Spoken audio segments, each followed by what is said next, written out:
ഒരു ഫ്രണ്ട് ഉണ്ട് മൃറാഷ് വന്നിട്ട് അപ്പോൾ എന്നോട് സംസാരിച്ചപ്പോൾ ഞാൻ ആരാന്ന് ചോദിച്ചു. അപ്പോൾ ശശിയേട്ടനാണ്. ശശിയേട്ടൻ ഹായ് പറഞ്ഞേക്കുന്നതാണ്. അങ്ങനെ അടുത്ത് പോയത് ഞങ്ങൾ. ആ രാത്രി എന്നെ വിളിച്ച് പിന്നെ എന്നോട് പറയാ ഞാൻ ഇല്ലാണ്ട് എനിക്ക് നിൽക്കാൻ പറ്റൂല, ഞാൻ എങ്ങോട്ടും പോവും, എന്റെ സൗണ്ട് കേൾക്കണമെങ്കിൽ എന്നെ വിളിക്കണം, കല്യാണം കഴിച്ചില്ല എങ്ങനെ എന്നെ വിളിക്കണം, അങ്ങനെ പറഞ്ഞ ആളായത്. 3.5 വയസ്സിൽ പനി വന്ന, അതുവരെ 8 മാസം നടന്ന. പിന്നെ ആടുന്നൊരു പനി വന്ന് ഇങ്ങനെ തളർന്നു പോയി.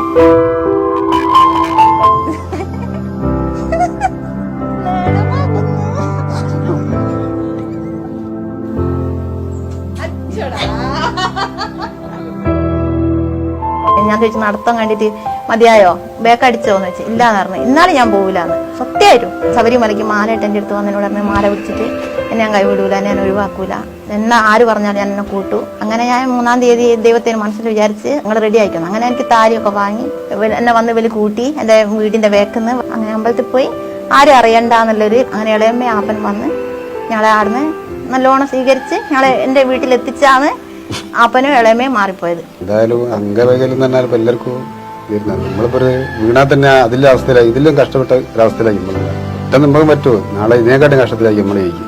ആദ്യം ചേട്ടനാണോ ചേച്ചിയാണോ ഇഷ്ടം പറഞ്ഞത്? ചേട്ടൻ തന്നെ. മെയ് 21-ാം തീയതി രാവിലെ എന്നെ വിളിച്ച് പറഞ്ഞു എന്റെ മോളാണെന്നോന്ന് വെച്ച്. ഞാൻ പറഞ്ഞ് ഇല്ല, എണീച്ചില്ല, ഞാൻ എണീക്കാൻ വൈകു. എന്നാ എന്റെ ചക്കര മോൾ ഇന്ന് തൊട്ടിട്ട് ഏട്ടന്റെ ഭാര്യയാണ് തീരുമാനിച്ചത്. അതാ സംഭവം.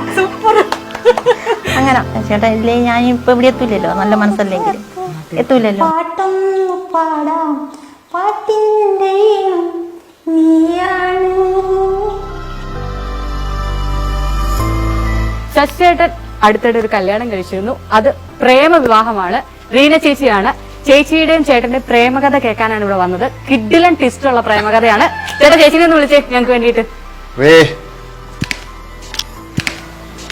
ഇതാണ് നമ്മുടെ ചേച്ചി താരം, പ്രണയിനി, ഇപ്പൊ ജീവിത സഖി റീന ചേച്ചി. ഹായ് ചേച്ചി. റീന ചേച്ചി, നിങ്ങളുടെ കഥ കേട്ടിട്ടാണ് ഞാനിവിടെ വന്നേക്കുന്നത്. നിങ്ങളുടെ കഥ ചേച്ചി തന്നെ എന്നോട് പറയണം, കാരണം ഞാൻ പറയുന്നത് ശരിയല്ലല്ലോ. എങ്ങനെയായിരുന്നു നിങ്ങളുടെ പ്രേമ വിവാഹം? ചേച്ചിക്ക് ഭയങ്കര നാണമാണല്ലോ. അത് എന്താ പറയാ, ഇവിടെ ഒരു 7 മാടം കിട്ടീനോ ഇവർക്ക് എല്ലാവരും കൂടി, കൂട്ടുകാരെല്ലാം കൂടി. അന്നപ്പോ ഒരു ഫ്രണ്ട് ഉണ്ട് മൃറാഷ് വന്നിട്ട്, മൂപ്പര ഫ്രണ്ടാ. അപ്പൊ ഞാൻ അവനെ വിളിച്ച് എന്നോട് സംസാരിച്ചപ്പോ ഞാൻ ആരാന്ന് ചോദിച്ചു. അപ്പൊ ശശിയേട്ടനാണ്. ശശിയേട്ടൻ ഹായ് പറഞ്ഞേക്കുന്നതാണ്. അങ്ങനെ അടുത്ത് പോയത് ഞങ്ങള്, അല്ലാതെ വേറെ ഒന്നുമല്ല.